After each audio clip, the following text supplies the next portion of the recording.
नमस्कार, स्वागत है आपका टीवी 9 भारतवर्ष पर। आपके साथ मैं हूं समीर अब्बास। मस्जिद में बाल गोपाल, सुलगते सवाल, इस खास बहस में आपका बहुत बहुत स्वागत है। अब आपको डिटेल में समझाते हैं कुछ ग्राफिक्स के जरिए ये पूरा मामला आखिर है क्या। औरंगजेब का जिक्र बार बार हो रहा है। औरंगजेब ने 1670 में मथुरा के ठाकुर केशव देव जी का मंदिर तोड़वाया।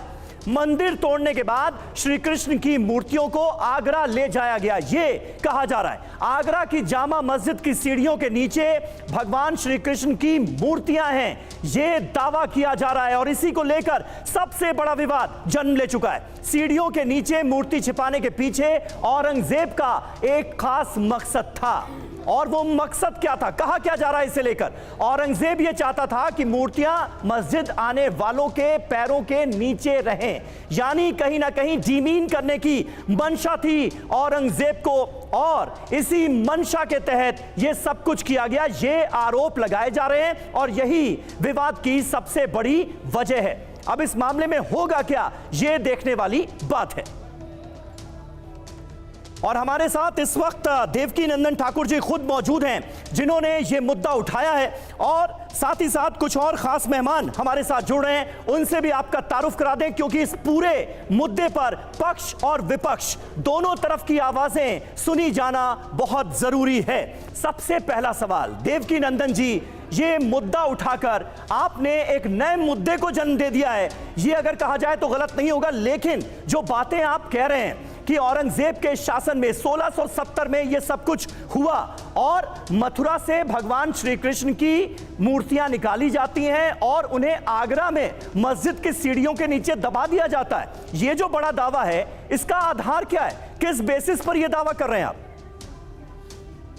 सबसे पहले तो मैं आप सभी को एक बात और बता दूं जी, जो इतिहास को जानते हैं, जिन्होंने इतिहास पढ़ा है, उन सबको ये मालूम है कि औरंगजेब ने ऐसा किया और किस मनसा के साथ ऐसा किया और ये मनसा क्या थी। अब बताइए, क्रूरता की हद है ये कि हिंदुओं की आस्था जिसमें देवी देवताओं में है, उनको वहां से उठाओ पूजा स्थान से, और पूजा स्थान से उठाकर ऐसी जगह पे ले जाके गाड़ दो कि नित्य उन लोगों के आने जाने वालों के पैरों के तले वो कुचले जाएं।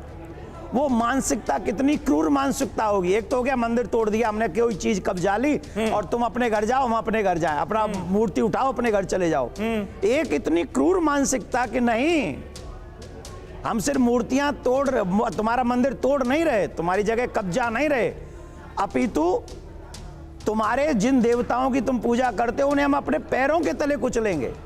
मैं आप सब जो यहाँ यंगस्टर्स बैठे हैं, हम और आप बाद में कोई चर्चा कर लेंगे, लेकिन हम एक कल्पना करें कि मेरे पिताजी की तस्वीर को कोई भी व्यक्ति, किसी भी किस्म का व्यक्ति, मेरे पिता की तस्वीर को, आपके पिता की तस्वीर को कहीं ले जाए और अपने आने जाने वाले रास्तों में सीढ़ियों में गाड़ दे।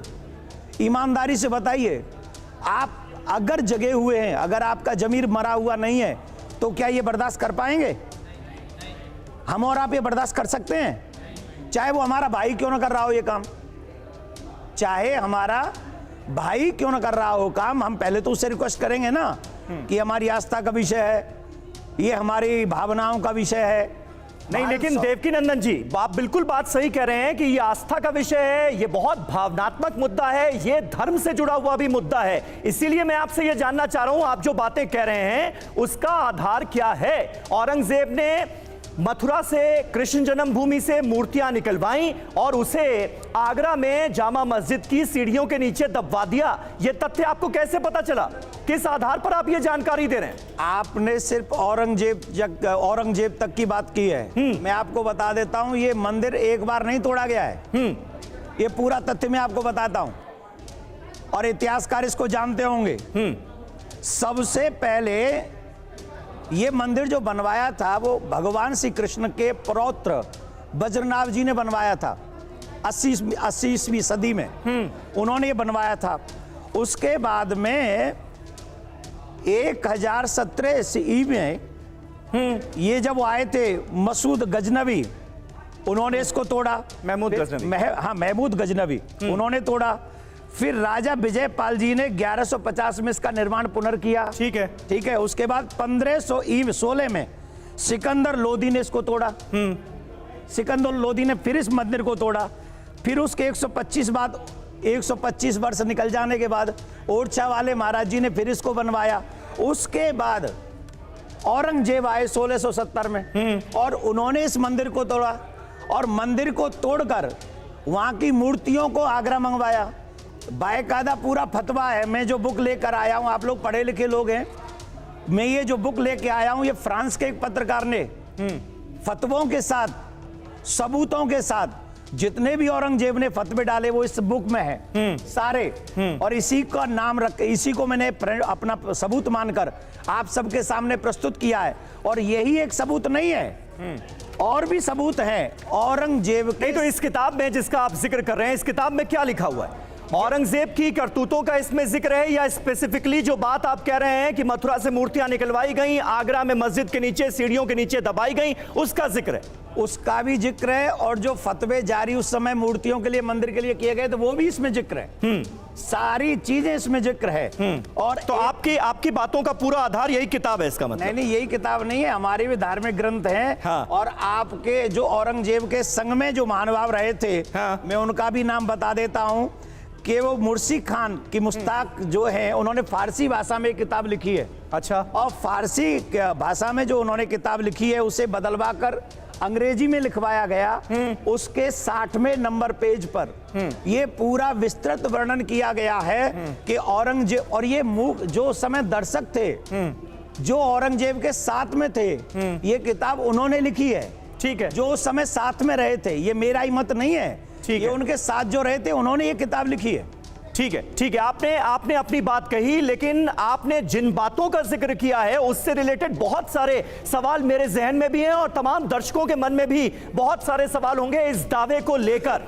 हमारे साथ क्योंकि इस वक्त दोनों पक्ष मौजूद हैं, हाजी मेहरुद्दीन रंगरेज साहब, अब मैं आपके पास आता हूं। देवकी नंदन जी जिन बातों का जिक्र कर रहे हैं, जिन सबूतों के आधार पर वो ये बातें कह रहे हैं, क्या आपको यकीन होता है? क्योंकि औरंगजेब किस तरह का शासक था, उसकी क्रूरता की कहानियां तो लगातार इतिहास में हम सुनते आए हैं, पढ़ते आए हैं, लेकिन क्या आपको यकीन होता है इन बातों पर? और अगर यकीन होता है कि वाकई ऐसा हुआ होगा, तो होना क्या चाहिए फिर आपके हिसाब से? देखिए समीर साहब, ये जो प्रांत की बात चल रही, पुराने इतिहास की बात जो चल रही, जो आज हो रही है जी, इतिहास को बदलने की बात जो चल रही, मैं ये बात कहना चाहूंगा कि अगर उन्होंने गलती करी है तो उसकी सजा तो आज के लोगों को तो आप नहीं दे सकते अगर उन्होंने कुछ किया है। दूसरी बात, मैं एक बात और कहना चाहूंगा कि ये जो उकसाना और जो विभाजन करने का जो काम जो देविका नंद महाराज जी कर रहे हैं, ये क्या जो बातों को बताया जा रहा बार बार कि उन्हें पैरों में रखा गया मूर्तियों को,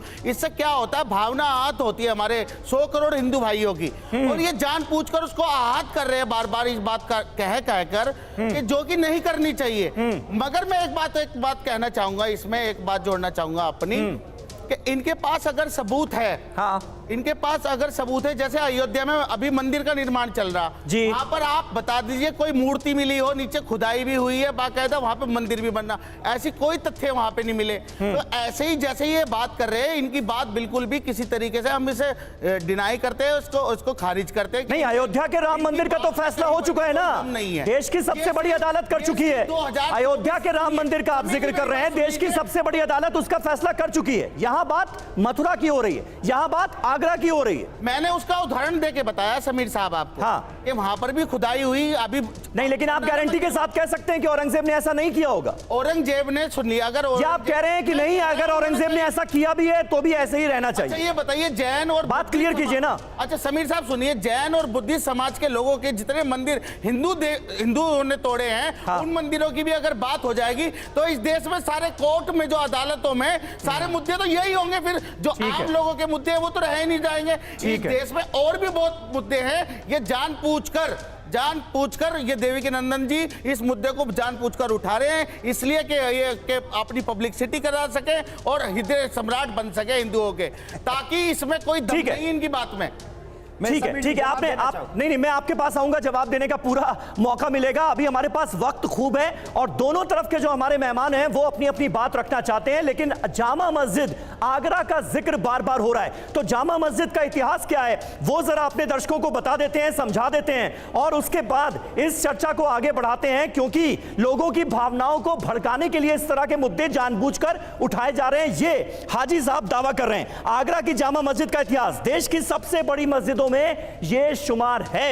शाहजहां के शासनकाल में जामा मस्जिद का निर्माण हुआ, औरंगजेब के शासनकाल में नहीं, शाहजहां के शासनकाल में। आगरा की जामा मस्जिद को बेगम मस्जिद भी कहा जाता है। शाहजहां की बेटी जहां आरा ने मस्जिद का निर्माण करवाया था, इसीलिए बेगम मस्जिद। 17वीं शताब्दी में 1643 में जामा मस्जिद बनाने का काम शुरू हुआ। कब? 1643 में। 5 साल के बाद 1648 में जामा मस्जिद बनकर तैयार हो गई। 1648। इसके बाद 1658 से क्रूर मुगल शासक औरंगजेब का शासन शुरू होता है। कहा जाता है कि 1670 में जामा मस्जिद में औरंगजेब ने मूर्ति दबवाई, यही सबसे बड़ा दावा है। देव विग्रहों को केशव देव जी कटरा यानी जन्मभूमि मथुरा को सौंपने की मांग की जा रही है कि वापस यहां से मूर्तियां निकलवाई जाएं और जन्मभूमि में मंदिर में सौंपी जाएं। सीढ़ियों के नीचे से देव विग्रहों को निकालने की मांग की जा रही है। तो यह पूरा इतिहास है आगरा की जामा मस्जिद का। क्योंकि यहां पर इतिहास का जिक्र हो रहा है और इतिहास के प्रोफेसर हमारे साथ मौजूद हैं। वेदव्रत तिवारी जी, किस तरह से आप इस विवाद को देखते हैं? और देवकीनंदन जी जिन बातों का जिक्र कर रहे हैं, हमारे इतिहास में जो फैक्ट्स हमारे पास हैं उसके आधार पर क्या इन दावों का आप समर्थन करते हैं या फिर विरोध करते हैं? समर्थन या विरोध करने की कोई बात नहीं है। बहुत जी। इतिहास को इतिहास की तरह ही लिया जाना चाहिए, किसी हिंदू या मुसलमान के संप्रदाय के रूप में नहीं। बिल्कुल, जहाँ तक- इतिहास में तो जो फैक्ट्स होंगे वो होंगे ना। बिल्कुल फैक्ट्स के साथ आना चाहिए। जहाँ तक औरंगजेब के कारस्तानी की बात है, मुझे लगता है कि हिंदुस्तान का नाम सभी हर एक शख्स को पता होगा, जो भी थोड़ी भी इतिहास में रुचि रखते हैं और जो नहीं भी रखते हैं, वो जानते हैं औरंगजेब कैसा शासक था। जी। और औरंगजेब के शासक बनते ही अब आप सबसे बड़ा थी उसकी क्रूरता की मिसाल तो उसने अपने 4 भाइयों खास करके दारा शिकोह को मार करके साबित कर दी थी वो कितना क्रूर शासक है। बिल्कुल। और 1670 की जो महाराज जी ने बात की वो बिल्कुल सही बात है, क्योंकि इसका पूरा वेरिफिकेशन हमें मिलता है। एक ग्रंथ है, मैं उसका नाम लूंगा यहाँ पे, वो है मासिर ए आलमगीरी और उसके लेखक हैं वो समकालीन है, फारसी भाषा में लिखा हुआ ग्रंथ है और उसके लेखक हैं इनका नाम है शाकी मुश्ताक खां। अच्छा। जिसमें वो इस प्रकार के मथुरा के, काशी के और साथ ही साथ जो है आपके अयोध्या के बाबरी मस्जिद के का जिक्र भी उसमें करते हैं, लेकिन मूल यहाँ विषय जो ज्ञानवापी वाला और मथुरा वाले मस्जिद की है। और इसमें मस्जिद के डिमोलिशन का, उसको विध्वंस करने की बात यहाँ पे वो एक्सेप्ट करते हैं। वो समकालीन दूसरे शोध भी इस बात को प्रमाण करते हैं। तो इसमें कोई संदेह नहीं कि औरंगजेब ने ये आदेश दिया था और उस आदेश के तहत ये इन मंदिरों को गिराया गया था। नहीं वेदव्रत जी, लेकिन यहां पर एक नई बात मिल रही है ना सुनने को। देखिए, औरंगजेब ने तमाम मंदिर तोड़वाए, उनकी जगह कई जगहों पर मस्जिदें बनवाई गई। ये लगातार इतिहास में हम पढ़ते आए हैं औरंगजेब किस तरह का शासक था, कैसे उसने सत्ता चलाई और कैसे जुल्म ढाई, ये सब हम सुनते आए। लेकिन यहां पर एक नई बात का जिक्र हो रहा है कि मथुरा के कृष्ण जन्मभूमि मंदिर से मूर्तियां निकलवाई गई और आगरा में जामा मस्जिद की सीढ़ियों पर उन्हें गड़वा दिया गया ताकि जो हिंदू भावनाएं हैं उन्हें ठेस पहुंचाया जा सके, सनातन को ठेस पहुंचाई जा सके। इसका जिक्र मिलता है क्या कहीं? बिल्कुल बड़ी बात नहीं है, औरंगजेब ने ऐसा किया होगा, हालांकि अभी किया होगा। मैं कह रहा हूं कि अभी इस पे फिर तो और अधिक शोध कार्य की आवश्यकता हो सकता है, क्योंकि मोहम्मद गोरी जो उसके पहले महमूद गजनी में जो 1025 में उसने सोमनाथ के मंदिर पे अटैक किया, जिसका सारे इतिहासकार मानते हैं, और उसने सोमनाथ के मंदिर के शिवलिंग को उखाड़ा, वहां की अपार धन संपदा लूट के ले गया। और उस समय भी इतिहासकार अल्फिस्टन है, अंग्रेज इतिहासकार है, उन्होंने भी चर्चा की है कि वो बहुत सारे ऐसे मस्जिदों में उनकी सीढ़ियों के लिए ऐसे शिवलिंग के पत्थरों का इस्तेमाल किया गया। तो इतिहास में ये कोई नई बात नहीं है। जो भी क्रूर या ऐसे शासक रहे जिनके अंदर, ठीक है, लेकिन आपने भी एक सेंटेंस का इस्तेमाल किया कि ऐसा हुआ होगा। देवकीनंदन जी, देखिए, सारा मामला जो है वो यहीं आकर रुकेगा, ये आप भी जानते हैं, क्योंकि इतिहास में डायरेक्टली इस बात का कोई जिक्र मिलता नहीं है। फिर आपसे वही सवाल घूम फिरकर कि आधार क्या है? ये जो मूर्तियां दबवाने की बात आप सीढ़ियों पर कर रहे हैं, इसका आधार क्या है? ये कहां से पता चल गया आपको? देखिए, ये तो अच्छा, एक बात बताइए, मैं आपसे पूछता हूं जी। 2 + 2 4 होता है। ये आपको कैसे पता? ये आप बताओ, आपको कैसे पता? मतलब ये 2 + 2 = 4 जितना आसान नजर आता है आपको? नहीं, मुझे- आप इतिहास की बात कर रहे हैं, पहुंच रहे हैं आप गणित पर। मैं वही पूछ रहा हूं आपसे। 2 + 2 4 होता है, ये आपने इजाद किया, प्रकट किया? बिल्कुल हमने इजाद नहीं किया, हमने पढ़ा है नहीं ऐसा। किया। और जो भी गणित के जानकार हैं नहीं, सुनिए, वो ये जानते हैं। अरे मैं शॉर्ट थोड़ा सा भी मैं ये पूछना चाहता हूं, ये जिसने इजाद किया 2 + 2 होता है, उसको आपने देखा है? देखा है? नहीं देखा। जिसने ये पहली बार बताया उसको हमने नहीं देखा। आप इतिहास की तुलना गणित से कैसे कर सकते हैं? गणित के किसी फॉर्मूले की तुलना आप इतिहास में लिखी गई बातों से कर रहे हैं देवकीनंदन जी। देखो, जब मैं इतिहास बोलने लगा था तो वो ही कह रहे भड़काने लगे। जब मैंने इतिहास बोलना शुरू किया तो वो कह रहे थे ये भड़का रहे हैं। अब एक बात बताइए, मैं भड़का रहा होता तो मैं ये कहता कि 5 दिन में आपको भाईचारे के दे रहा हूं। हाँ। आपके चैनल ने भी उसको चलाया, तमाम न्यूज चैनलों ने चलाया, पेपरों में छपा। 5 दिन भाईचारे के दे रहे हैं, मतलब मैं 5 दिन के बाद क्या करेंगे? इसका मतलब आपने वो पूरा सुना नहीं। नहीं, 5 दिन भाईचारे के दे रहे हैं, इसका क्या मतलब है देवकीनंदन जी? अभी ये तो धमकी हो गई। सुनिए, ये तो धमकी हो गई। जाइएगा आज यहाँ पर, अरे आके जाइएगा, एक मिनट बोलिए, आप बोलिए जी। बता जी। के जाइएगा। मैं आज पूरा बता के जाऊंगा, बस पूरा सुन लीजिए आप। हाँ, मैं 5 दिन बाद क्या, मैंने जब आगरा में ये बात कही कथा में कि मैं, क्योंकि हमारे देश में गंगा जमुना तहजीब, हम लोग भाईचारे की बात करते हैं। अब मैंने आपको शुरू में ही कहा कि अगर भाई भी गलत करे तो हम भाई से न्याय मांगेंगे कि नहीं। मैंने ये कहा था कि जामा मस्जिद के जितने भी लोग देख रेख करने वाले हैं, चेयरमैन हैं, और जो भी मौलाना हमारे धर्मगुरु हैं, मुसलमान धर्मगुरु हैं, हम एज ए बड़े भाई हिंदू भाई होने के नाते आपसे 5 दिन की ये प्रार्थना कर रहे हैं कि 5 दिन में हमें ये निभाइए कि हम भाईचारा निभाना चाहते हैं। ये सिर्फ टीवी पे बात नहीं हो रही है भाईचारे की।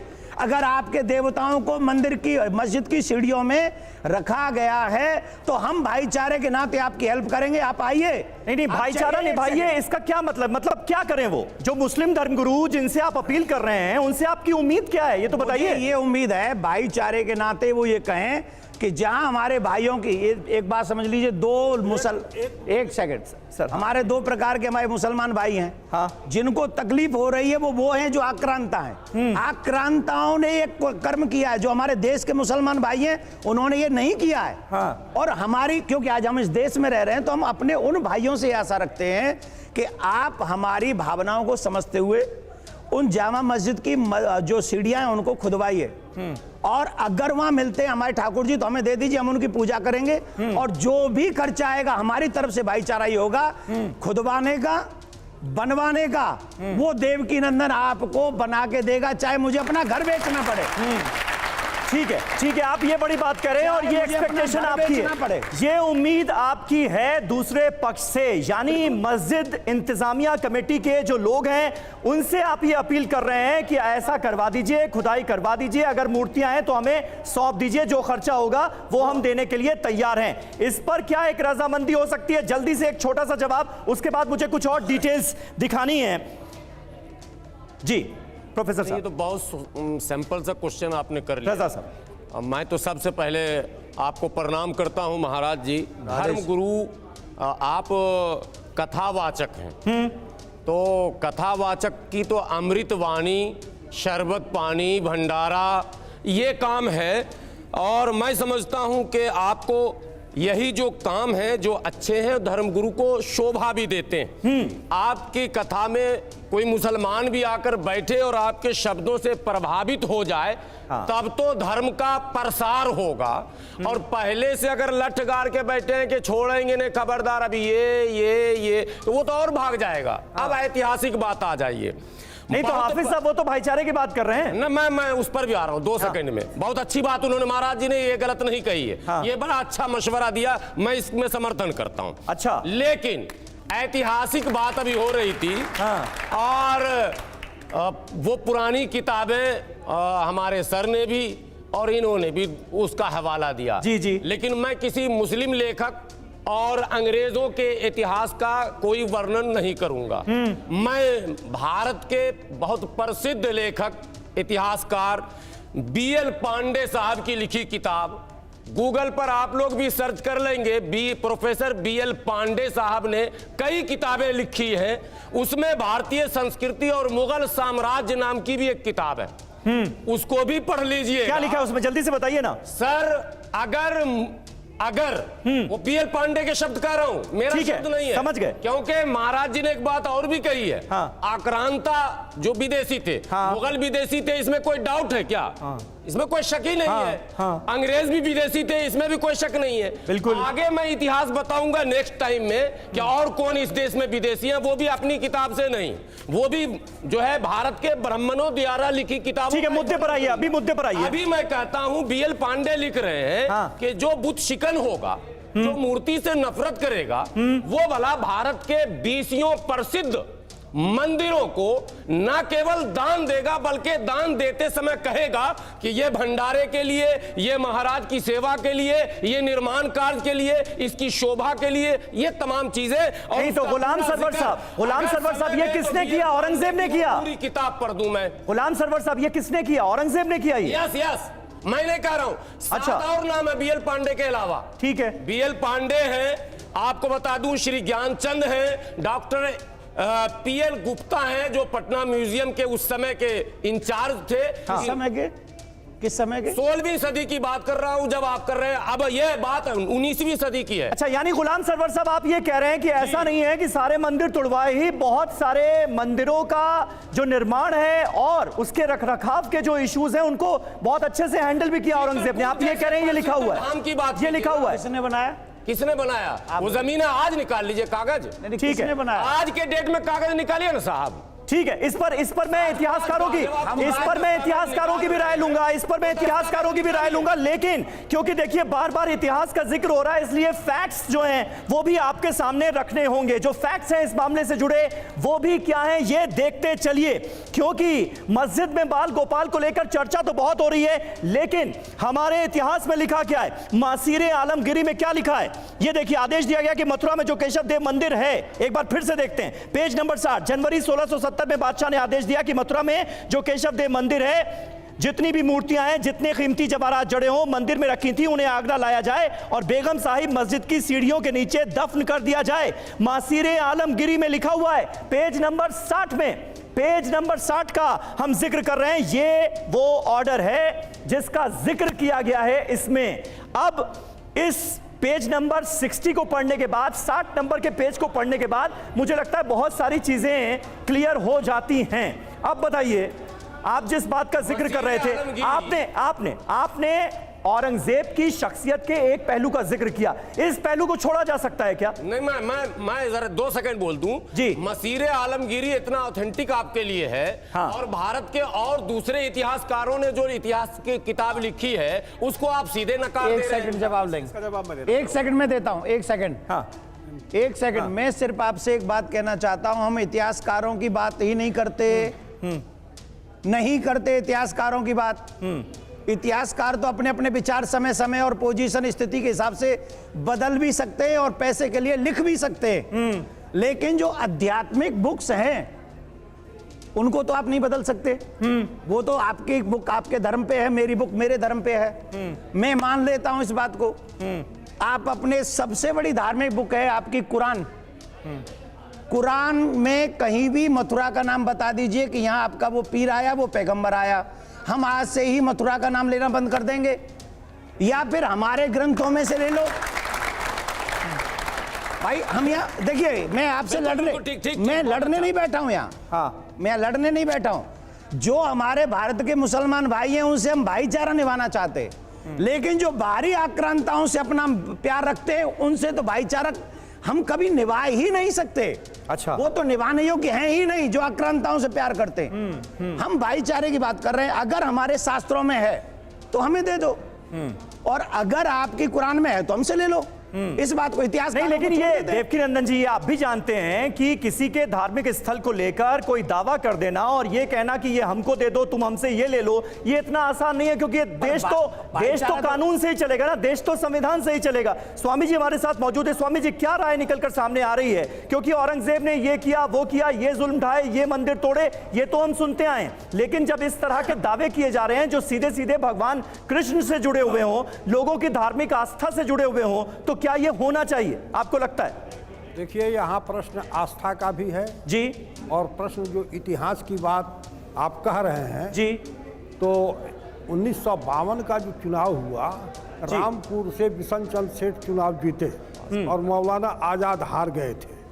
और मौलाना आज़ाद को जीत के लिए पंडित नेहरू ने वर्तमान मुख्यमंत्री पर प्रेशर दिया और जीत का जश्न जो है सो हार में परिवर्तित हो गया। तो वामपंथी और कांग्रेसी इतिहासकारों से हमको शिक्षा नहीं लेना है। प्रोफेसर नागेश ओक ने संपूर्ण संदर्भ को वर्णित किया है और रह गया प्रश्न यहाँ पर अहिंसा परमो धर्म के माध्यम से 1400 वर्षों में 57 देश इस्लामिक देश नहीं हुए, तलवार के बल पर हुए। अब रह गया यहाँ जो प्रश्न है, लेकिन आपने एक बात कही इतिहासकारों को लेकर, वामपंथी इतिहासकारों ने, कांग्रेसी इतिहासकारों ने, अगर इतिहासकारों को भी इस खांचे में बांट दिया जाएगा तो क्या सही है, क्या गलत है? फिर तो हर साइड अपना अपना वाला इतिहासकार चुन लेगी और उस हिसाब से मानने लगेगी कि यही हुआ है। जी, सच्चाई छुप नहीं सकती बनावट के फूलों से, कागज के फूलों से, और खुशबू आ नहीं सकती कभी कागज के फूलों से। हाँ, तो प्रश्न है, सत्य जो है सत्य प्रकट होकर ही रहता है और संपूर्ण ब्रह्मांड, संपूर्ण पृथ्वी जो है भूलोक सनातन वैदिक धर्म से के ध्वज के नीचे था। हमारा दर्शन है वसुधैव कुटुंबकम, हमारा दर्शन है वसुधैव कुटुंबकम। और ठीक है, प्रोफेसर राजेश पासवान भी हमारे साथ मौजूद हैं। पासवान साहब, आप किस तरह से, मैं आता हूं स्वामी जी, मैं आता हूं, पासवान साहब, किस तरह से आप इस पूरे विवाद को देखते हैं? और जो आधार देवकीनंदन जी बता रहे हैं, उन्होंने एक पुस्तक का भी जिक्र किया, इसके अलावा इतिहास में लिखी गई कुछ बातों का भी जिक्र किया, इस आधार में आपको दम कितना नजर आता है, मजबूती कितनी नजर आती है? आप ही के एक सेकंड, आप ही के कथनानुसार अभी जो बतला रहे थे, उस समय के लेखकों की बात का उल्लेखित कर रहे थे, ठीक है, वह सत्य है कि नहीं है, पहले इस प्रश्न का जवाब हो। ठीक है, प्रोफेसर साहब जल्दी से जवाब दें, उसके बाद फिर मैं आगे बढ़ूंगा। अभी स्वामी जी बता रहे थे, स्वामी जी कथावाचक हैं, कथा कहानियों के सहारे अपनी बातें कहते हैं, अच्छी बात है। इन्होंने एक फॉर्मूला बताया 2 और 2 4 का। इसका मतलब कि कुछ ऐसे सत्य होते हैं जो हम मान लेते हैं। यह सत्य मैं एकदम मानने को तैयार हूँ कि 1947 से पहले मुगल काल हो या अंग्रेजों का काल हो, जिसकी सत्ता रही है उसने अपने तरीके से शासन चलाने का काम किया है। और शासन चलाने की प्रक्रिया में जो मजबूत संप्रदाय के मजबूत विचारधारा वाले लोग रहे हैं, वो कमजोर विचारधाराओं को दमित करने का, दबाने का प्रयास करते रहे हर तरीके से। अगर बाद में कहें, अगर एक मैं उदाहरण दूं फिल्मों को लेकर के, इस समय जो फिल्में बनती हैं, फिल्मों में जो खलनायक होते हैं, वो खलनायक वो होते हैं जो हीरो एक अलग किस्म का होता है, खलनायक किसी और किस्म का होता है। आजकल के फिल्मों में आप लोग देखिएगा कि खलनायकों को टोपी पहना दी जाती है हर फिल्मों में। तो ये अपने विरोधी के प्रति दुष्प्रचार करना, अपने विरोधी की विचारधारा को दबाना, उसको कुचलना, उसका मानमर्दन करना, हर सत्ता तंत्र का काम करता रहा है शुरू से लेकर के आज तक भी। एक और मैं उदाहरण देना चाहूंगा। यानी आप ये कह रहे हैं कि लोगों को आपस में बांटने के लिए इस तरह के मुद्दे उठाए जा रहे हैं? दूसरी एक और बात है, नहीं आप बताइए ना पहले। प्रोफेसर तिवारी सर ने बहुत सही जिक्र किया। मेरे सवाल के जवाब नहीं दे रहे आप। नहीं, मैं कह रहा हूँ कि सर ने जिक्र किया जो हमेशा से राज सत्ता और धर्म सत्ता दोनों में चोली दामन का साथ रहा है। ये दोनों मिलकर के आम जनता को मूलभूत सुविधाओं से वंचित करने का प्रयास करते रहे हैं शुरू से भी, मुगल काल में भी, अंग्रेजों के समय में भी, आज भी ये प्रयास हो रहे हैं। एक और उदाहरण में देना चाहूंगा, अभी आप लोग जानते हैं काशी विश्वनाथ मंदिर जी का जीर्णोद्धार हो रहा था बहुत बड़े पैमाने पे। वहां पे बहुत से छोटे छोटे मंदिर तोड़ दिए गए। तो उसको किस नजरिए से देखेंगे आप? कल को 100 साल बाद यदि कोई इतिहास इतिहास लिखे और कहे कि इस समय में एक ऐसे कोई राजा थे जिन्होंने मंदिरों को तोड़ दिया, वो गलत होगा। ठीक है देवकीनंदन जी, आप जल्दी से इसका जवाब दे दीजिए। मुझे लगता है आप 30 सेकंड में अपनी बात रख दीजिए, उसके बाद फिर मैं अगली रिपोर्ट दिखाता हूं। मुझे तकलीफ इस बात की है कि हम यहाँ बैठे हैं जामा मस्जिद की बात करने, लड्डू गोपाल की बात करने के लिए, और हम लोग पूरी दुनिया भर की बात करेंगे पर इस मुद्दे की बात नहीं करेंगे, ठीक है ना। तो मैं तो एक शेर कहूंगा कि तू इधर उधर की बात न कर, बस मुझे ये बता ये कारवां क्यों लुटा।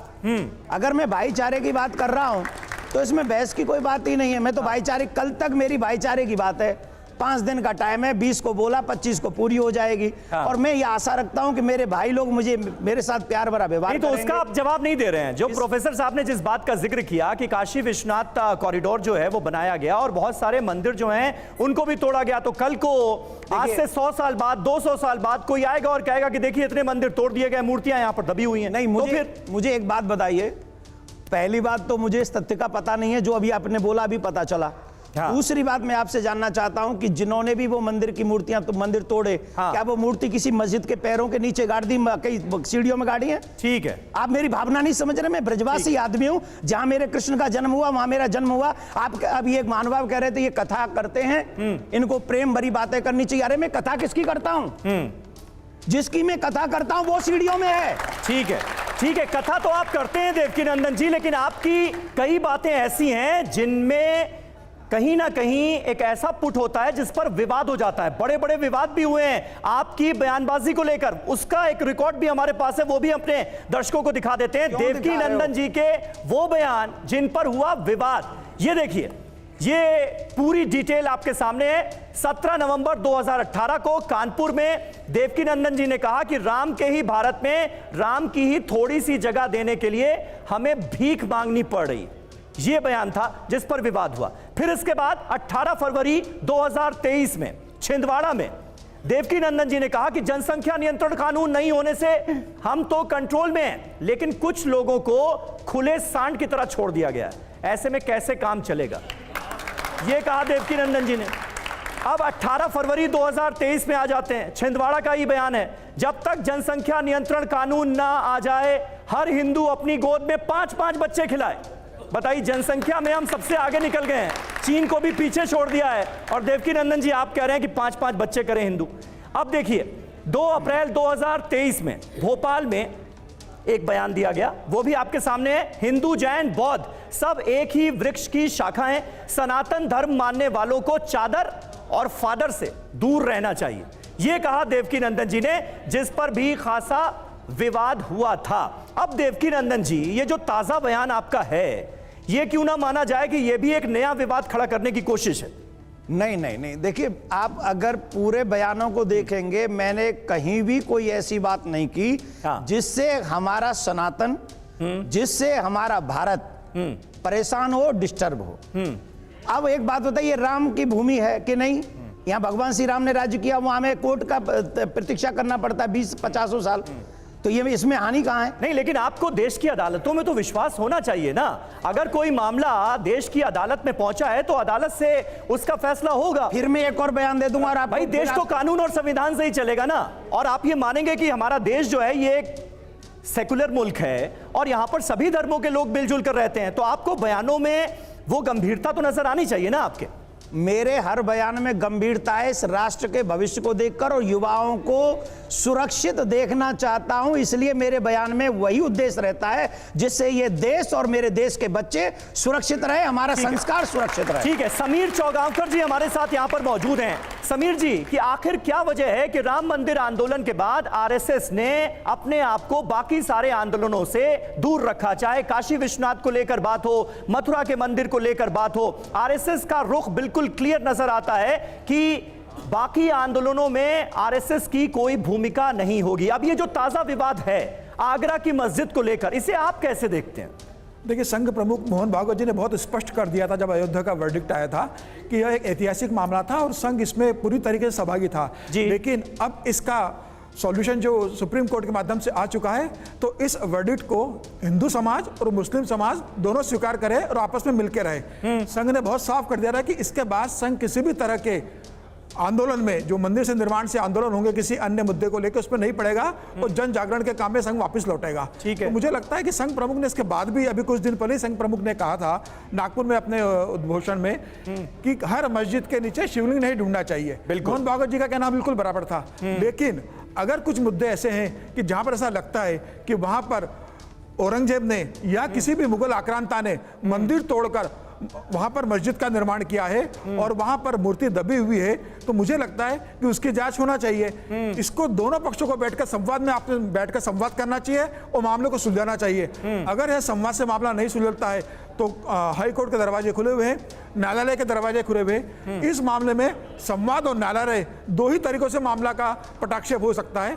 लेकिन मेरा एक बात यह भी कहना है, अपने मुस्लिम भाइयों से भी मैं एक बात कहना चाहता हूं कि हिंदू समाज के लोग किसी भी मामले में बहुत ज्यादा एग्रेसिवली बोलते नहीं है। अगर किसी मामले की कोई बात निकल कर आती है तो उन्हें भी खुद होकर आगे बढ़ के कहना चाहिए कि ठीक है, अगर से आपको लगता है कि यहाँ पर ठाकुर जी की मूर्ति दबी हुई है जीनों के नीचे, तो हम इसकी जांच करवा लेते हैं। अगर निकलती है तो ये जगह हम आपको देने को तैयार है। मुझे लग रहा है मुस्लिम समाज को बड़प्पन दिखाना चाहिए, सामाजिक रूप से भी और समाज में रहने के रूप से, दोनों समाजों के लिए जरूरी है। और संघ की दृष्टि से मैं ठीक है, लेकिन देवकीनंदन जी, जिस बात का अभी जिक्र समीर जी ने भी किया और ये बयान हम सबने सुना, आरएसएस चीफ मोहन भागवत ने ये साफ तौर पर कहा कि हमें हर मस्जिद के नीचे शिवलिंग नहीं ढूंढना चाहिए। आप भी तो वही कर रहे हैं, आगरा की मस्जिद के नीचे आप श्री कृष्ण जी की मूर्ति ढूंढ रहे हैं। नहीं, मोहन भागवत जी ने यह कहा कि हमारा संघ डायरेक्टली इन्वॉल्व नहीं होगा। उन्होंने ये तो नहीं कहा कि कोई भी सनातनी इन्वॉल्व नहीं होगा। हाँ, मैं तो उन्होंने कहा हर मस्जिद के नीचे शिवलिंग नहीं ढूंढना चाहिए। हिंदुओं भी नहीं ढूंढ रहे, हम मस्जिद के नीचे नहीं, हम सीढ़ियों के नीचे गोविंद ढूंढ रहे हैं। तो वो सीढ़ियां भी तो मस्जिद का ही हिस्सा है ना। नहीं तो वो देखो, मस्जिद में तो सब लोग जाके नमाज अदा करते हैं। ठीक है, तो नहीं, एक सेकंड, हाँ हाँ, जहां मस्जिद में जाके सभी लोग नमाज अदा करते हैं, ठीक है, सीढ़ियों का इस्तेमाल जाने के लिए होता है। हाँ। हम लोग ये प्रयास कर रहे हैं कि हम भाईचारा निभाने की बात है ना, तो मेरे कृष्ण, और ये उस समय के लोगों ने बताया है कि वहां कृष्ण दबे हुए हैं। अगर वहां कृष्ण दबे हुए हैं तो मेरे लिए जिंदा रहना मूर्खता वाली बात है और धिक्कारी की बात है। ठीक है, ठीक है। आप अच्छा, मैं मान लेता हूं कि नहीं है, एक सेकंड, मैं मान लेता हूं नहीं है, लेकिन हमारे संशय को मिटाने के लिए सिर्फ सीढ़ियों का भाग थोड़ा जांच हो जाए, उसमें हमारे भाइयों का क्या नुकसान होगा। लेकिन देवकीनंदन जी, जैसे आप अभी कह रहे हैं, कल को कोई और कहेगा कि फलाना मस्जिद के नीचे कुछ और मूर्तियां दबी हुई हैं, तो फिर उस मस्जिद की भी खुदाई हो, फिर देश में तमाम मस्जिदों की खुदाई हो क्या? राम राम राम, एक सेकंड, हाँ एक सेकंड, मैं आता हूं, सब पर बात करेंगे। मैं आपको बात बता रहा हूं देवकी जी, हम सभी सनातनियों के लिए तीन देवता बहुत ज्यादा प्राण से भी प्राण है। हाँ। राम, कृष्ण और शिव, ये हम सब जानते हैं। काशी में शिव है, अयोध्या में राम है और मथुरा में, ये सब जानते हैं, सबको मालूम है। जब तक राम मंदिर पर निर्णय भी नहीं आया था, मैंने उस समय ये बात कही थी कि भाईचारा हमसे निभाओ भैया, हम भी निभाना चाहते हैं। हम नहीं चाहते हमारे भारत में हम लोग एक दूसरे से अलग हों, तो ये तीन जगह हमको दे दो, क्योंकि हिंदुओं का ये समझ लो जैसे आप लोगों का मक्का मदीना है, वैसे ही हिंदुओं की ये तीन जगह हैं। हम अपने प्राण दे सकते हैं पर अयोध्या जाना नहीं छोड़ सकते, काशी जाना नहीं छोड़ सकते। चलिए ठीक है, ठीक है। आपकी इसी बात के साथ मथुरा का जिक्र बार बार हो रहा है, क्योंकि यही दावा किया जा रहा है कि मथुरा से मूर्तियां ले जाई गईं और आगरा में शाही मस्जिद की सीढ़ियों के नीचे उसे दबा दिया गया। अब मथुरा को लेकर विवाद क्या है, श्री कृष्ण जन्मभूमि को लेकर विवाद क्या है, यह भी आपको बता देते हैं। दावा है कि औरंगजेब ने 1669 में श्री कृष्ण मंदिर को तुड़वाया, भव्यता से चिढ़कर मंदिर तुड़वाया गया और ईदगाह का निर्माण करवाया गया। हिंदू पक्ष का दावा क्या है, श्री कृष्ण का जन्मस्थान उसी ढांचे के नीचे है, यह दावा है। ईदगाह को हटाने के लिए कोर्ट में मामला चल रहा है। कहा जाता है कि 1935 में इलाहाबाद हाई कोर्ट ने विवादित जमीन सौंप दी थी। वाराणसी के हिंदू राजा को मथुरा की विवादित जमीन सौंप दी गई थी। 1951 में श्री कृष्ण जन्मभूमि ट्रस्ट भी इसे लेकर बनाया गया।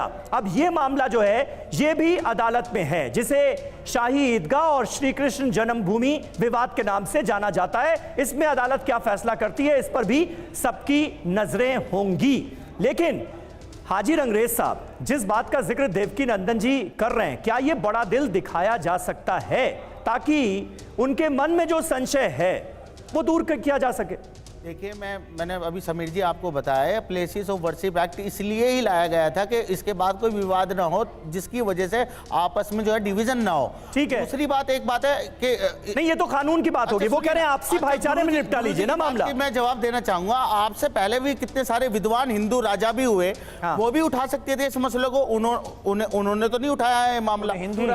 मगर ये क्या बात है, मैंने बार बार कह रहा हूं, ये वो वाली थ्योरी है कि डिवाइड करने की थ्योरी है, कैसे किसी तरीके से अपमानित करने की थ्योरी है, कैसे हिंदुओं के अपमानित कर रहे थे, मुसलमानों ने अपमानित किया, बल्कि यहाँ के लोगों ने मुसलमानों ने अपमानित कभी नहीं किया, जो आक्रांता आए थे उन्होंने किया। आप उनकी सजा आप आज के लोगों की सजा नहीं दे सकते। नहीं, लेकिन हाजी साहब यही तो वो कह रहे हैं कि ये अपमान अभी भी हो रहा है, उनके हिसाब से ये अपमान अभी भी हो रहा है, क्योंकि सीढ़ियों के नीचे मूर्तियां हैं। जो मस्जिद है वो एएसआई के अंडर में आती है, सुन लीजिए पूरी बात, एएसआई के अंडर में आती है। ठीक है, आपके पास कानून है, कानून के तहत आप न्यायालय जा सकते हैं, अपनी बात रख सकते हैं।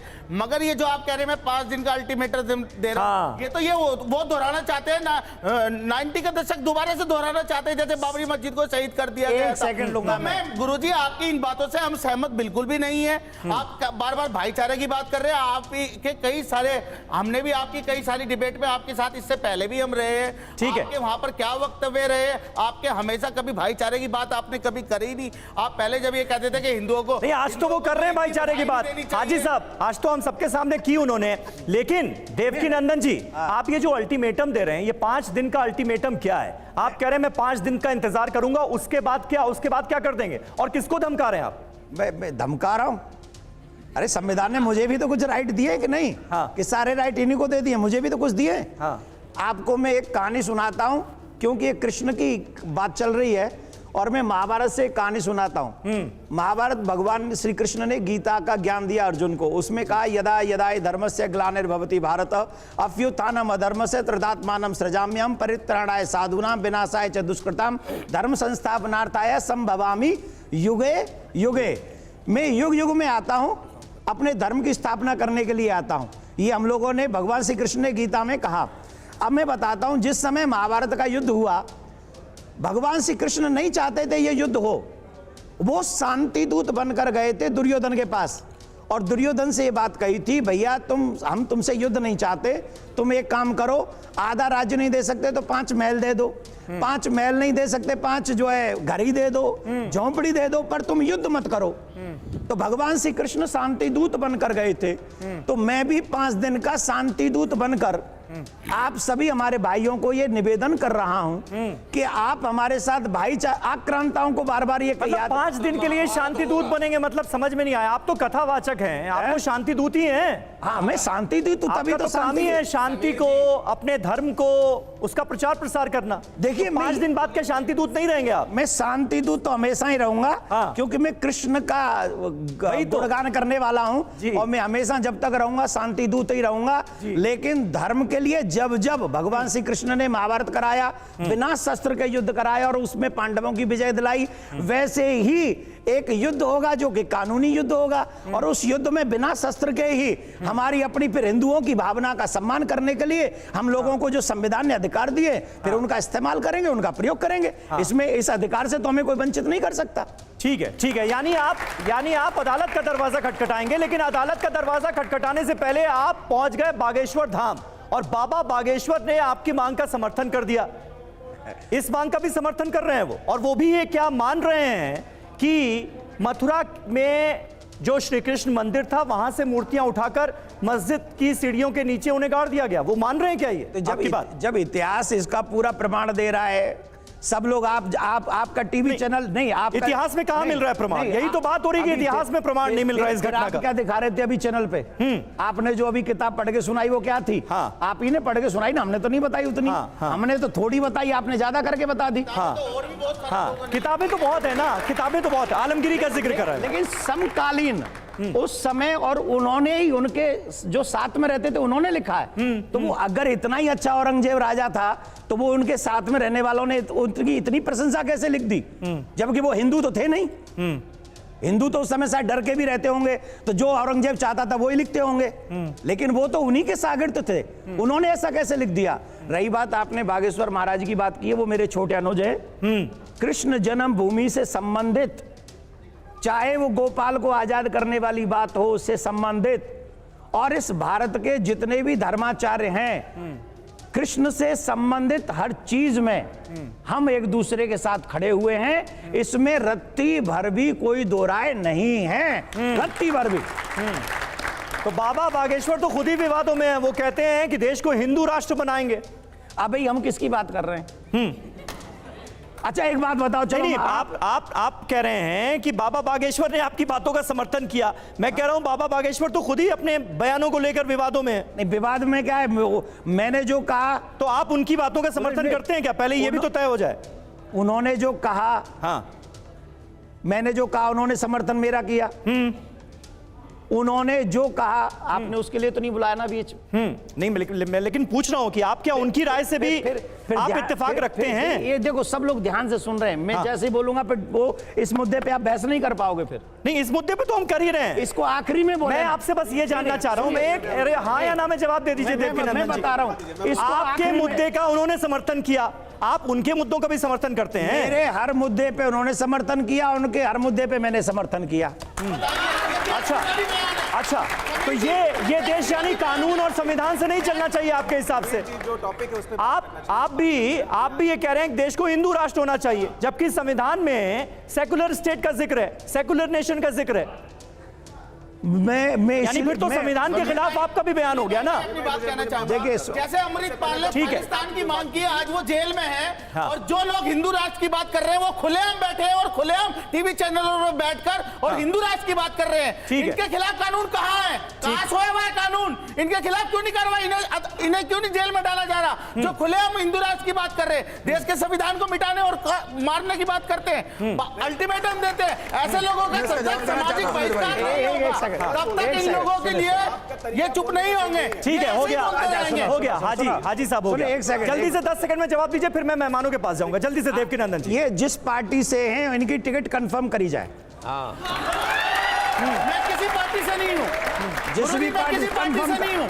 ये अगर मेरे जेल जाने से इनको टिकट मिलती हो तो मैं 4 दिन जेल में रह लूंगा, क्योंकि वहां मेरे कृष्ण जी का जन्म है। पर इन्हें नेता बनाओ, संवैधानिक बात इन्हें नेता बनाओ। अगर आप गैर संवैधानिक बात करेंगे तो हम डिमांड करेंगे, मगर शासन प्रशासन आपके मामलों में बिल्कुल भी सोया हुआ नजर आ रहा, बिल्कुल भी कहीं कहीं नजर नहीं आ रहा। हिंदू राष्ट्र की मांग आप कैसे कर सकते हैं? इसलिए करना चाहता हूं, सुनिए, हिंदू राष्ट्र की डिमांड इसलिए करना चाहता हूं कि आज सेकुलर कंट्री में, इसी दिल्ली में हमें कृष्ण राम जन्मभूमि की या राम जी की यात्रा निकालने की परमिशन नहीं मिलती है, इसलिए हमें हिंदू राष्ट्र चाहिए। नहीं, कानून से ही चलेगा ना भाई, आपको इजाजत तो मांगनी पड़ेगी ना।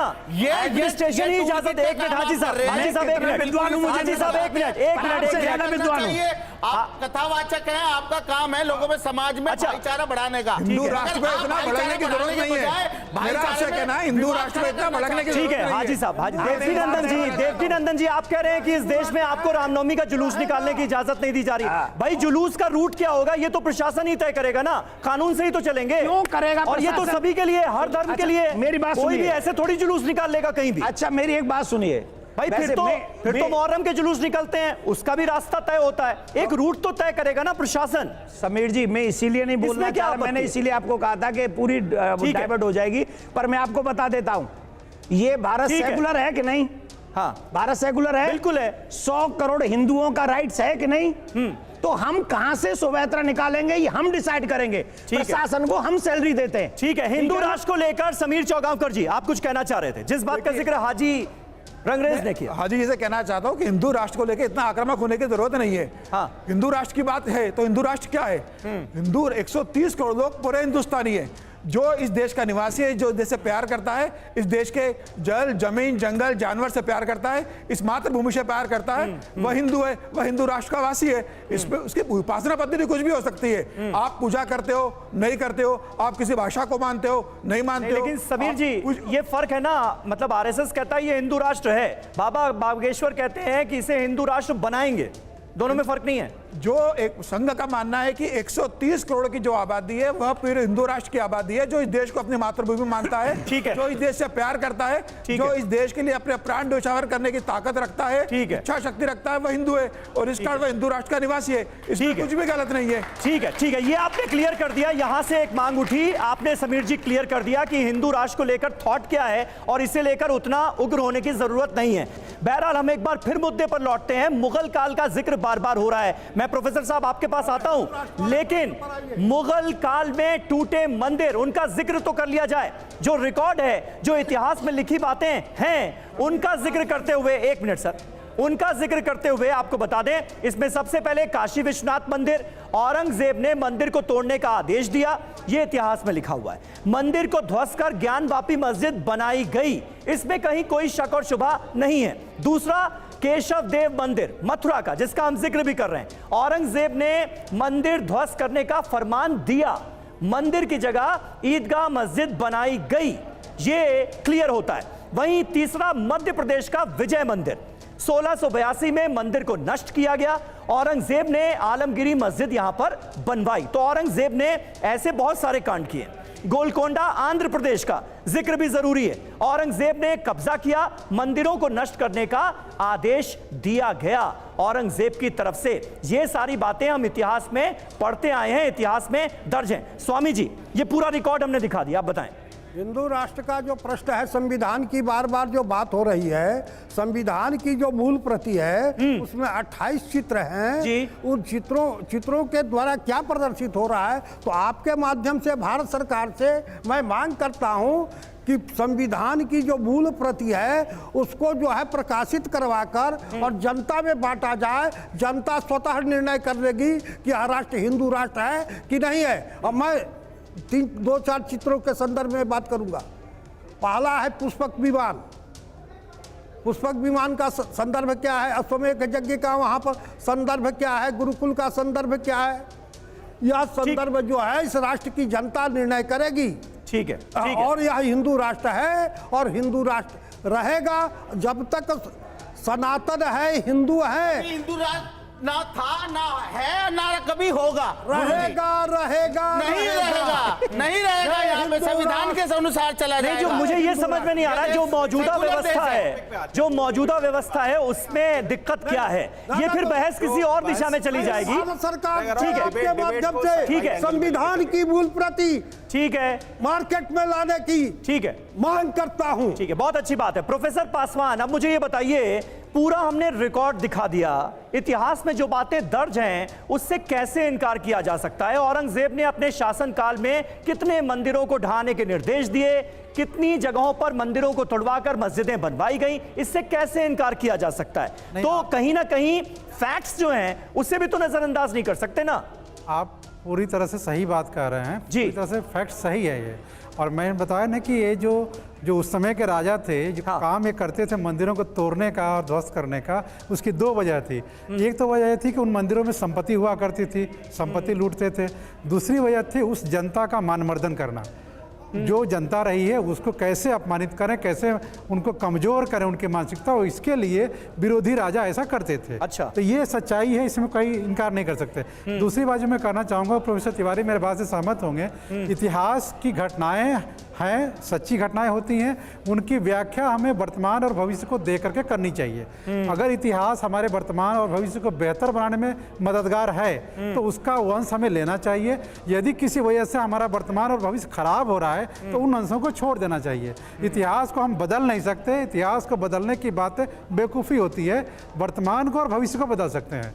तो मैं आज 1947 के ठीक है, आप जिन बातों का जिक्र कर रहे हैं वेदव्रत जी, जल्दी से उसका जवाब दीजिए। और ऑडियंस हमारे साथ मौजूद है, हमारे साथ स्टूडियो में दर्शक जो हैं वो भी मौजूद हैं। आप में से कोई अगर सवाल पूछना चाहता है हाथ उठाएगा, मैं आपके पास आऊंगा। जल्दी से वेदव्रत जी, जल्दी से जवाब दें। आपने एक चर्चा की जल्दी से वर्शिप प्लेस एक्ट की 1991 की, बिल्कुल सही बात है। अयोध्या के बाद उसको एग्जेम्प्टेड किया गया था। बिल्कुल। सवाल इसका है कि आज हमारे जो लोग हैं, हमारे जो विद्यार्थी हैं, एकेडमिशियन हैं, हिंदुस्तानी है, वो सही इतिहास जाने ये जरूरी है। आपको क्या करना है, आपको तोड़ना है, बनाना है, ये अलग पक्ष है, लेकिन सही मायने में सही नैरेटिव वाला इतिहास है।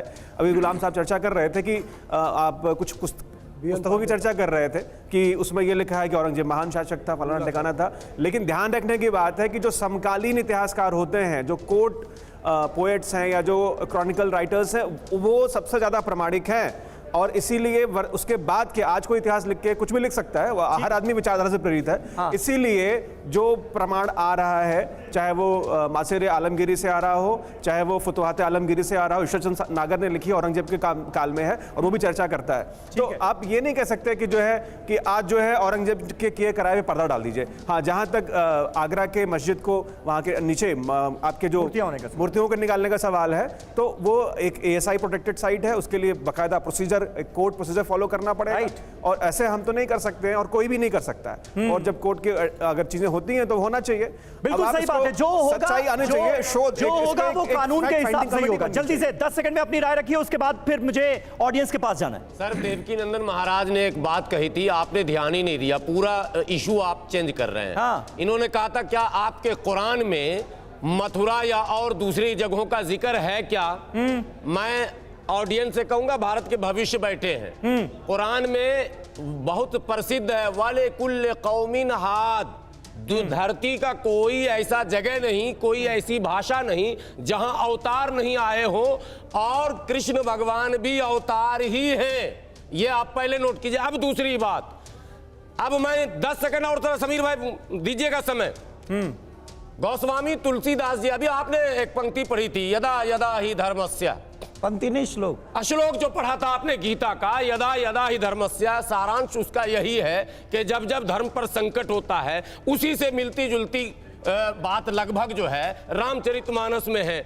जब जब होई धर्म की हानि, बरही असुर अधम अभिमानी। क्या बात है, क्या बात है। तब तब धर प्रभु विविध शरीरा, हरहि दया निधि सज्जन पीड़ा।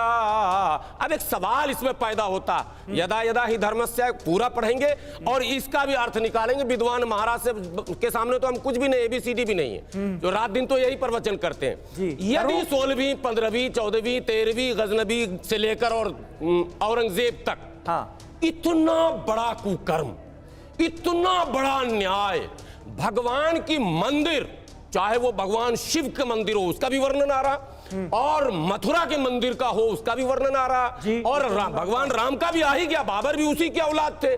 ये सब कुछ हुआ और कोई अवतार नहीं आया इनका नाश करने के लिए। ये भी एक सवाल होगा। सर 10 सेकंड, ये एक बड़ा सवाल, चूंकि आपने धर्म से पूछा, कुरान से तो हमने कह दिया है, हम मानते हैं मोहम्मद साहब से पहले चाहे बुद्ध हो, चाहे भगवान कृष्ण हो, चाहे राम हो, सब अवतार हैं, इसलिए कि सब लोग अपने समाज में रिफॉर्म के लिए जाने जाते, सबों ने समाज को एक सही दिशा दी, एक प्रचार। नहीं तो कहना क्या चाह रहे हैं आप? तो ये कि मतलब ये क्रूरता जब हो रही थी तो किसी ने अवतार क्यों नहीं लिया, आप ये कह रहे हैं? अगर डिबेट धार्मिक हो तो भी जवाब तो देना, तो भी निकल जाएगा निष्कर्ष, और हिस्टोरिकल डिबेट हो तो भी निष्कर्ष निकलेगा। अब एक लास्ट पॉइंट, इसी पर अरे आपने बहुत महत्वपूर्ण सवाल उठा दिया है। देवकी नंदन जी जल्दी से जवाब मुझे सुनिए। मैं इनके प्रश्न का जब जब हो धर्म के आने बाढ़े असुर अधम अभिमानी, तब तब धरे प्रभु विविध शरीरा, विविध का चर्चा नहीं किया इन्होंने, विविध शरीरा है, विविध शरीरा,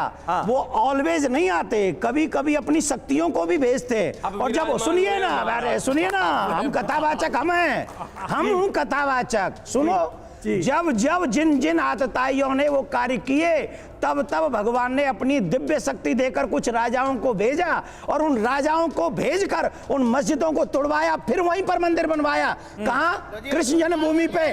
सुनिए, मस्जिद भी बनी तो तोड़ के बनवाई गई है। सुनिए, फालतू बताइए। मैं विविध शरीरा, खुद के मंदिर भाई व्याख्या कर रहे हैं आपकी टिकट पक्की है, आप रुकिए। आपकी हिंदू धर्म तो पुराना है ना, ये इतिहास पुराना तो सबसे पुराना है ना, ये तो आप मानेंगे हाजी साहब, फिर उसमें क्यों आप बीच में जामा तोड़ के कह रहे हैं कि मस्जिद हाँ, तो बाद में पहले मंदिर था, फिर तोड़ के मस्जिद बनाई गई, फिर मस्जिद को तोड़ के फिर मंदिर बनाया गया, मस्जिद ये हुआ है। ठीक है, स्वीकार कर लिया कम से कम। आज एक बात स्वीकार करता हूं, पहले आपने मंदिर तोड़े, उसी जगह पर हमारे धार्मिक राजाओं ने तुम्हारी मस्जिद तोड़ी, और फिर तुमने मस्जिद मंदिर तोड़े, फिर राजाओं ने, ये इतिहास है कृष्ण जन्मभूमि का, सच हो गई, ये कृष्ण जन्मभूमि का इतिहास है। अब सुनिए मेरी बात। लेकिन देवकीनंदन जी ये सिलसिला तो गलत था ना, ये आप भी मानेंगे? क्यों सिलसिला गलत बंद था? होना चाहिए ना। सबसे ये पहले किसने किया शुरू? अब तो एक आजाद मुल्क है भारत। अब मैं बता देता हूं। 1947 के बाद, अभी मेरी बात एंड नहीं हुई, आप 47 1947 के बाद स्टेटस को मेंटेन करके रखना है, ये हमारे देश का कानून है। समीर जी, जी अभी समीर भाई जवाब दीजिए। हाँ, एक मिनट। अभी औरंगजेब के क्रूर अत्याचारों को समाप्त करने के लिए भगवान ने हमको और आपको भेजा है कि हम लोग निकाल के लाएंगे ठाकुर जी को। अच्छा ठीक है, इसमें देवकीनंदन जी जिस बात का जिक्र कर रहे हैं उससे इत्तेफाक कौन कौन रखता है? हाथ उठाए जरा, हाथ उठाए। आप रखते हैं? क्या चाहते हैं?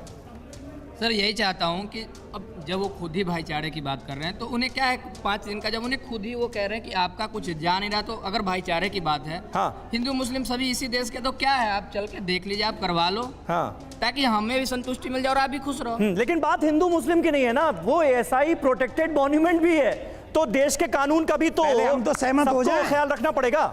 जी अगर वहाँ पे अगर मस्जिद के नीचे अगर कोई कृष्ण जी की मूर्ति है तो आपको क्या आपत्ति है? जब वो बोल रहे हैं कि वो उसको दोबारा से ठीक करा के आपको दे देंगे, यही अगर हिंदुस्तान में ना होकर पाकिस्तान में होता तो अब तक वहाँ पे वो मंदिर ना रहता और मस्जिद ना रहती वो। क्या बात। ठीक है, ठीक है, मौलाना साहब इसका जवाब देंगे, इसका जवाब आप ही दे सकते हैं। ये सब भारत के भविष्य और छात्र हैं। बिल्कुल।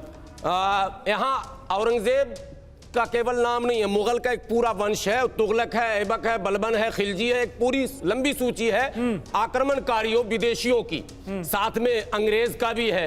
इतिहास के पन्ने में एक शब्द आता है, अंग्रेजों भारत छोड़ो, सुना होगा आप लोगों ने। अंग्रेज कितने वर्ष रहा भारत में साहब? बमुश्किल 150-200 साल।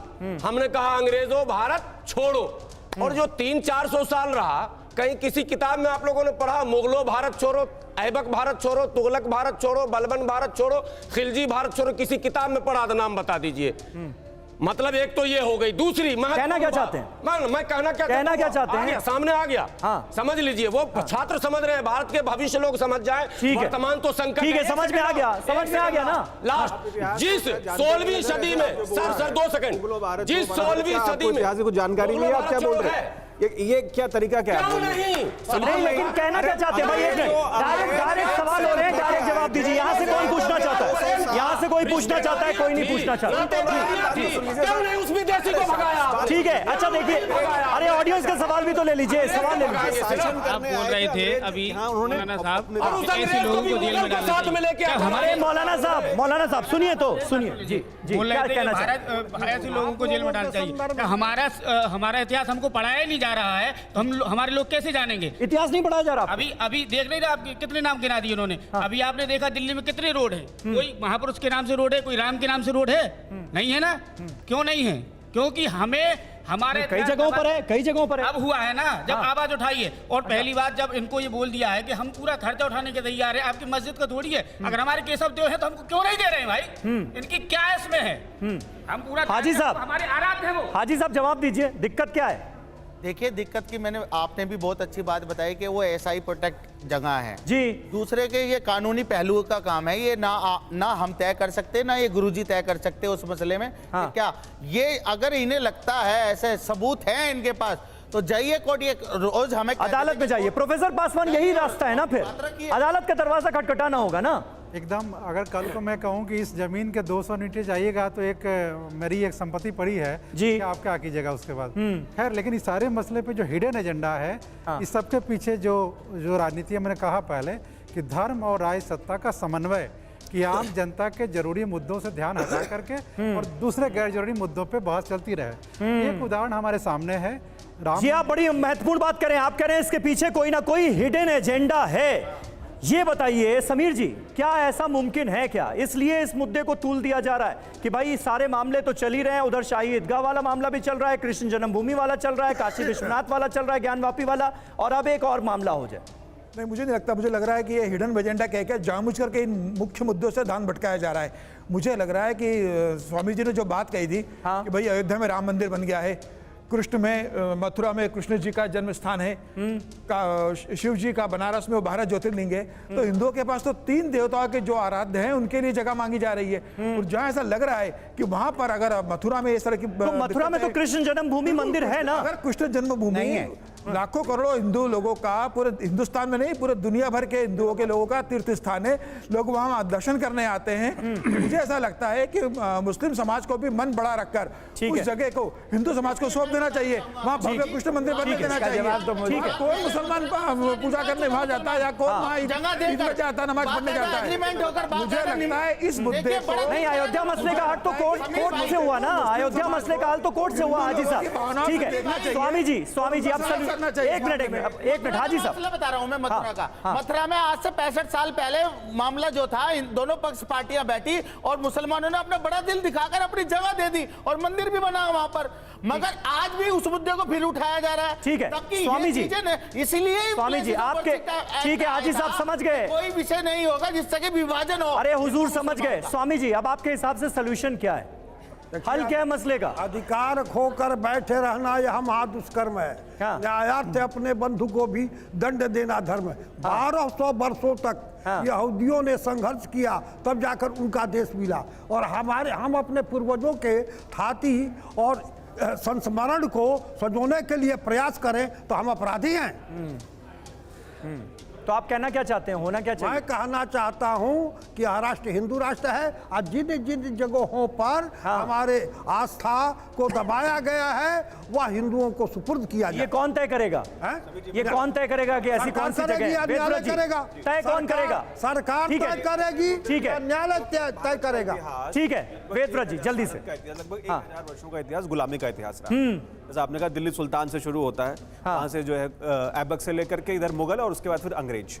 एक बड़ा आपने बात कही कि अंग्रेजों भारत छोड़ो और मुगलों भारत मत छोड़ो, ऐसा कोई बात नहीं है। आप देखिए अंग्रेज भारत में आए थे, उन्होंने भारत की पूरी व्यवस्था का शोषण किया और उसके बदौलत इंग्लैंड में उन्होंने खड़ा किया, एक्सेप्ट कर लिया इन्होंने। सुन तो लीजिए सर पूरी बात। अच्छा शासन किया तभी तो नहीं खत्म नहीं किया उन्होंने। आप अगर इतिहास नहीं जानते तो इतिहास को ढंग से पढ़िए, इतिहास के नैरेटिव को, इतिहास के नैरेटिव का नाम बता दीजिए, मुगलों भारत छोड़ो कहां पर है? अरे तो मुगलों क्या, उसके पहले हजारों कुषाण, आप मुगलों से पहले क्यों नहीं? कुषाण भी भारत में आए हैं, यहाँ पे शक भी आए हैं, पार्थियन भी आए हैं, तो वहाँ किताब में नहीं लिखा है, वहाँ पे नहीं लिखा कि कुषाण में अंग्रेजों को भगाने के लिए भी मुगल को साथ ले लिया आपने। क्या पार्थियन भारत छोड़ो? अरे आप पहला गदर किसके नेतृत्व में लड़ा गया सर? उपनिवेशवाद जब 1857 की पहली लड़ाई किसके नेतृत्व में? एक वैश्विक परिदृश्य में देखना पड़ेगा, ये आर्थिक मामलों में देखिए, आप सुन लीजिए, ठीक है, बात भी नहीं पूरी करने दे रहे हैं। ठीक है, देखिए मेरा ये मानना है कि ऐसे जो बहुत सारे विवाद हैं और निसंदेह पूरे भारतवर्ष में हजारों लाखों की संख्या में मंदिर, बिल्कुल जैन मंदिर हो, बौद्ध मंदिर हो, हिंदू मंदिर टूटे हैं। सवाल इसका है कि आज हमारे पास क्या इसका सोल्यूशन क्या है, आज क्या है? देखिए 70 वर्षों में देवकीनंदन जी का पॉलिटिक्स से क्या वास्ता है? और एक और बात है यहाँ पे, देवकीनंदन जी पॉलिटिक्स से कोई वास्ता है आपका क्या? ये पॉलिटिकल एजेंडा तो नहीं चला रहे आप? मामले कभी बहुत एक मिनट देवकीनंदन जी बात यहाँ पर हो रही है कि असल मुद्दों से ध्यान भटकाने की कोशिश है, ये पॉलिटिकल एजेंडा है, पॉलिटिक्स से कोई वास्ता है क्या आपका? देखो मुझे 2 बात कहनी है। हाँ, और आप यूथ बैठा हुआ है ये तो सुनेंगे नहीं। हाँ, क्योंकि इनको तो कुर्सी चाहिए, सीट टिकट विकेट चाहिए कहीं से। ये आपको नहीं इनको मैं बात कहता हूँ। ठीक है, अच्छा राज्यसभा भेज दिया जाए भाजपा, हम लोग रहेंगे साथ, मुखर होके और चलो हम एक बात बता देते हैं जी। जब कोई भी धर्मगुरु धर्म से संबंधित बात करता है, हाँ, तब उसे ये कह के कि इनका हिडन एजेंडा है, ये राजनीति में आना चाहते हैं, ये फलाना ये नेता बनना चाहते हैं, ये कहकर उनको पीछे कर दिया जाता है और उनका मनोबल तोड़ दिया जाता है। अब ये बातें हो चुकी हैं पुरानी, ये बात कम से कम देवकीनंदन पे असर करने वाली नहीं है। लेकिन देवकीनंदन जी आप गलत दरवाजा क्यों खटखटा रहे हैं? कौन सा ऐसा ही प्रोटेक्टेड मॉन्यूमेंट है वो मस्जिद जिसका आप जिक्र कर रहे हैं, बेगम मस्जिद, तो आपको सरकार के पास जाना चाहिए, पहली अपील वहां होनी चाहिए। आप कह रहे हैं मुस्लिम धर्मगुरु जो है वो ये मस्जिद आपको सौंप दें, वो सौंप सकते हैं क्या? क्या वहां सरकारी कर्मचारी उस मस्जिद को संभाल रहे हैं? हाँ, क्या वो वहां जाके सरकारी कर्मचारी वहां जाके मस्जिद में नमाज अदा कर रहे हैं? किसके अंडर है? वहां का चेयरमैन कौन है? वहां व्यवस्था किसके हाथ में? सरकार द्वारा नियुक्त है सर। अरे हम सरकार के द्वारा नियुक्त है, पर नियुक्त कौन है? हाँ। तो नियुक्त तो जब कौन है नियुक्त? वो नियुक्त तो देख रेख के लिए कोई तो हम मुसलमान चेयरमैन साहब से, आप जैसे धर्मगुरुओं से हम तो ये चर्चा कर रहे हैं, हमसे वो भाईचारा। सिर्फ maintain कर अरे हम सकता, तो कुछ नहीं कर सकता। देखिए सुनिए, हम तो याचना कर रहे हैं कि हमसे भाईचारा निभा लो। और याचना के बाद क्या होगा? निभा लो। हमसे कोई निभा ही नहीं रहा। नहीं देवकी नंदन जी, आप कह रहे हैं अभी हम याचिका कर रहे हैं, याचिका के बाद क्या होगा? देखिए, कल तक सिर्फ याचना होगी। हाँ, 25 तारीख तक, जब तक 5 दिन पूरे नहीं हो जाएंगे तब तक सिर्फ याचना होगी। दूसरे स्टेप की चर्चा हम नहीं करेंगे। दूसरे स्टेप की चर्चा हम क्या करेंगे, ये 5 दिन कंप्लीट होने के बाद। कब? इसमें एक तरह की धमकी नजर आ रही है, लेकिन देवकी नंदन जी, नहीं, धमकी क्या है इसमें? मतलब आप क्या करेंगे भाई, क्या करने वाले हैं? इसको थोड़ा सा वो बनाइए ना, क्या बोलते हैं उसको, सस्पेंस। अच्छा, इसको थोड़ा सस्पेंस है। तो ये सस्पेंस बना कर रखना चाहते हैं आप? मैं इसलिए रखना चाहता हूं हाँ। क्योंकि अभी से अगर अभी मैंने कोई मन बनाया नहीं, हाँ। पर जब ये कह देंगे कि नहीं, हाँ। हम तुमको अपने दरबार से खाली हाथ भेजते हैं, उसके बाद हम अपनी कोर कमेटी बुलाएंगे, तो वो चर्चा होगी। वो तो और ना हाँ कर रहे हैं, वो तो ना कर रहे हैं। याचना के बाद रण होगा। नहीं, वो आप कह रहे हैं, मैं नहीं कह रहा हूं। हाँ, वो ये कह रहे हैं, मैं नहीं कह रहा हूं। हाँ। मैं तो जो भी करूंगा संविधान के दायरे में करूंगा। शाबाश, और आप बहुत अच्छी यकीन मानिए जी, संविधान ने जो मुझे राइट दिए हैं, उस राइट को रखते हुए अगर इन्होंने भाईचारे के नाते हमारी अर्जी को बेअसर कर दिया, नामंजूर कर दिया, मैं आज आपके चैनल से प्रॉमिस करके जाता हूं, या तो मस्जिद से मेरे लड्डू गोपाल आएंगे, और जब तक लड्डू गोपाल नहीं आएंगे, चाहे मुझे अपनी जान दांव पे लगानी पड़े, मैं तब तक ही लड़ाई लड़ूंगा संविधान के दायरे में। चलिए ठीक है। देवकी नंदन जी ने अपना रुख बिल्कुल क्लियर कर दिया है। इस मुद्दे का नतीजा क्या निकलता है, अदालत की चौखट पर एक और मामला पहुंचता है क्या, इन तमाम मसलों पर आगे भी हम बात करेंगे। फिलहाल आप सभी का बहुत बहुत शुक्रिया हमारे साथ जुड़ने के लिए। तमाम खास मेहमानों का बहुत बहुत शुक्रिया अदा करना चाहूंगा। देवकी नंदन जी, आपका भी बहुत बहुत शुक्रिया। इस खास पेशकश में हमारे साथ बस इतना ही।